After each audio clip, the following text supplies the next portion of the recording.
So my recent fascination has been WordGirl, and by recent I mean November 10th, 2006. So you could say this show has meant a lot to me. You could even say it's one of my favorite pieces of media in the entire world. So imagine my surprise when I finally get my act together and watch the WordGirl series finale, and it is the weirdest, most unfitting ending to the show that I could have ever imagined. Don't get me wrong though, these two are great, but it's like the show was expected to have more seasons and then they were like, I think those kids have learned enough words. And in the greater WordGirl fandom, like more of the sleeper agent variety where they don't participate in the fandom at all unless they see a random post about it, I think most people had very mixed or even unfavorable opinions on the episode because it was just so odd and uncharacteristically dramatic compared to the rest of the series. There was even a post that went viral a few years ago that I referenced in the big WordGirl fandom video that kind of pokes fun at how serious it is. There was also a couple people in the reply saying that they cried during that scene, and I don't know how kid me would have reacted because I was 15 when this episode came out. But as a 23-year-old little girl, 'twas very silly to me. So with that said, let's watch the WordGirl series finale.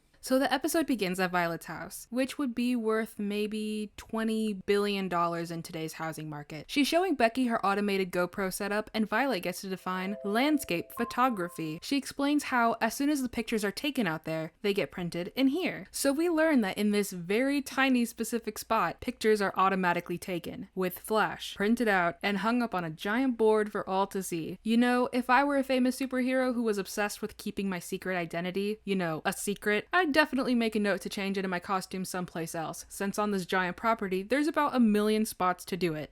Back in the city, we're introduced to 2 brand new characters. You know the best time to introduce 2 new characters to get invested in? That's right! Right before the show ends and fades into obscurity. We see them for the first time at the bank, which of course they attempt to rob, as this is the city of people in weird costumes committing crimes, minus this person. Also, can I just say, no wonder this bank is always getting robbed. The inner workings of their giant vault is on the outside of the door! You can literally see every mechanism that makes the door open. All it would take is somebody who's gotten at least a third grade level understanding of simple machines to open it and steal the deeds to homes and heirloom jewelry. And right after threatening this young lady, who seems to be pretty chill about the idea of being robbed by 2 Minutemen, they run into their first argument in the show. We get a little exposition dump about their friendship and how meaningful it is, but how a big strain in the relationship comes from their long line of failed heists. As you may have noticed, there's something a little different about Rhyme and Reason. You could say they're a little quirky, something completely unheard of in Fair City. So Reason is getting super frustrated that they can pull off the first robbery no problem, but the second robbery has to be about stealing something that rhymes, which is usually where their plans fall apart because a thing that rhymes is usually something stupid. And apparently this has been going on long enough that they've been banned from 28 cities. We never get caught stealing the first thing, the valuable thing,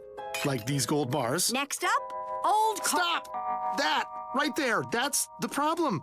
The second thing we try to steal, the rhyming crime, that's the crime that always gets us in trouble. Oh, and did I mention that Rhyme is the strongest, most powerful character in the entire WordGirl universe? We'll get to that in a second. After the bank teller hits the WordGirl branded panic alarm, now available at your local toy store, Becky quickly fumbles her way through an excuse and heads that way.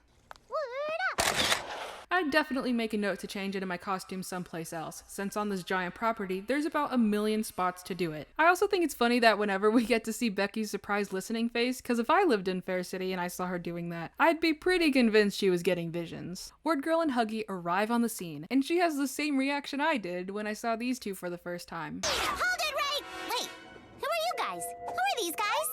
I like how she's acting as if all new cast members need to be personally approved by her. So we learn that Reason has no special abilities, and Rhyme is the most powerful being on the planet. I don't think she wears a wig. What? I think I'll throw something big!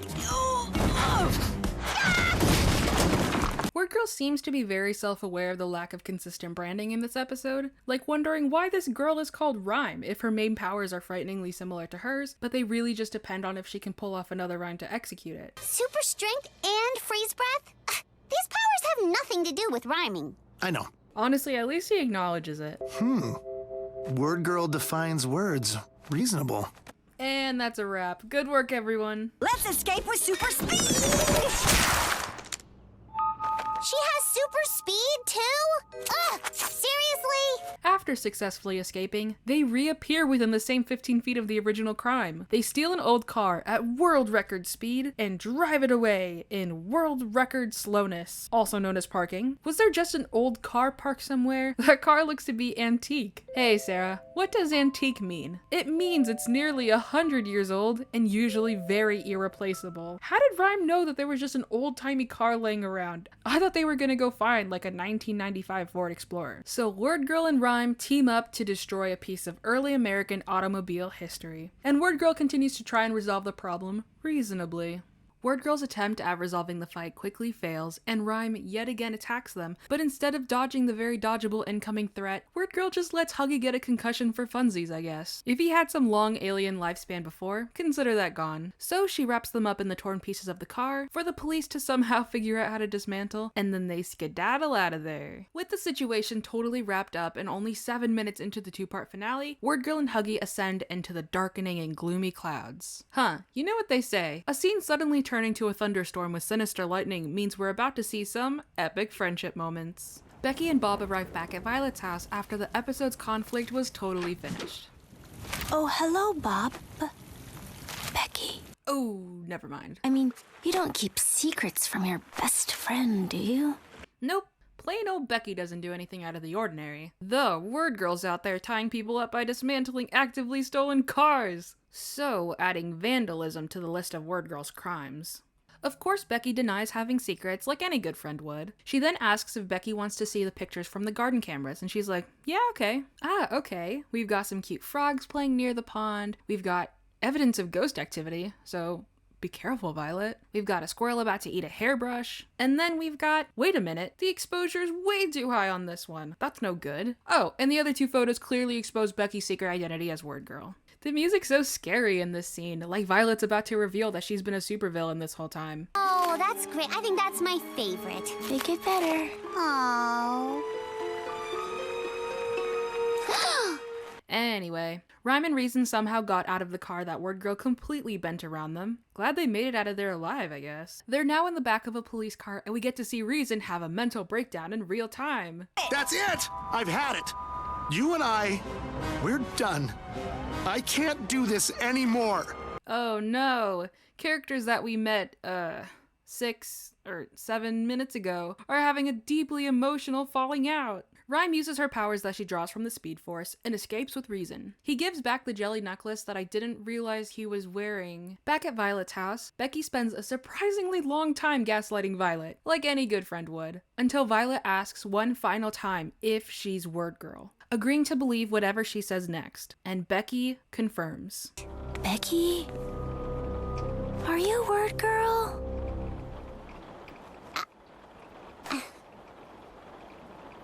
Yes, I'm WordGirl. Oh good, then we're still friends. Oh.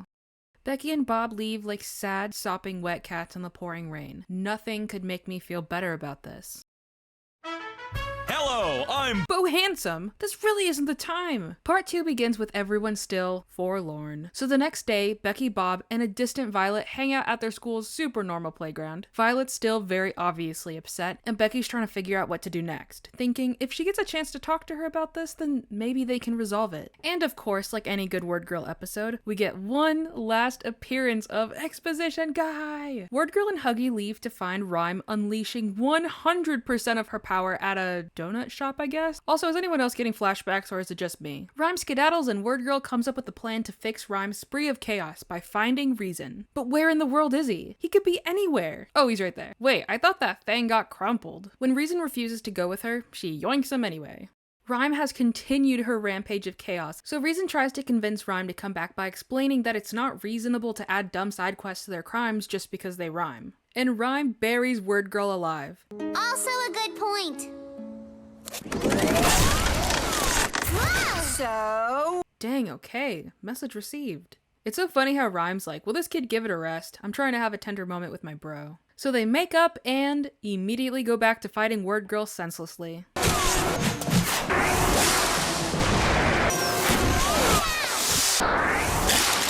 What? Who Who is this girl? Can you imagine that this was just happening for the past 15 years in those 28 other cities? WordGirl, I think you're severely overestimating the need for you in Fair City. These guys are a danger to the entire planet. As the final showdown continues, a crowd of all the models in the Soup to Nuts extra folder appear, including Amazing Rope Guy, for some reason, Becky's entire family and friends, and Dave. Is this the end of WordGirl and Captain Huggy Face? Yeah. Did Rhyme and Reason meet them, beat them, then totally defeat them? Also yes. Right before Rhyme absolutely decimates WordGirl off the face of the planet, Violet steps in and uses her confusion attack. Stop freezing her, or she may turn purple. She'll just have to, snurple, purple, knurple. WordGirl is able to get free and arrest Rhyme and Reason, where, to this day, they are still trying to find a rhyme for purple. I like how she straight up leaves even though there's like billions of dollars in damages right there. The cops don't seem to be too interested with the sinkhole and massive ice spikes in the street, so whatever, I guess. So she takes Violet to the setting of the most dramatic scene that's ever aired in the history of television. Can we please just go back to being friends again? Please? I have to think about it. And that's it. That's where it ends forever. I'm just kidding. The next day, Becky and Bob are hanging out on the swings together. Forlorn, of course. And a familiar face comes by to introduce herself. And that's the end. Our two favorite friends are back together and all is right in the world. They're hinting to one last epic battle with all the classic villains we know and love. Oh, I think she just killed them. Well, that is the very last episode of the entire show. I bet you're wondering what happens to everyone else we've come to know and love. Yeah, they don't get a wholesome send-off in the last episode. I think they just got murdered, actually. So, I bet you're wondering, Sarah, girl who has no TV production experience, how do you think WordGirl should have ended? I'm so glad you asked. I've made a small list of 11 episodes for my dream season, season 9, plus a wholesome short at the end to kinda do a callback to the original WordGirl shorts. It's a bit too long to include here, but I posted it on my Ko-fi page to read for free. Link is in the description, of course. And while you're there, you can check out all the WordG merch there, like stickers and prints and even downloadables. That's a great way to support the channel and even get some cool WordG stuff. Anyway, I hope you enjoyed this video. Okay, love you, bye!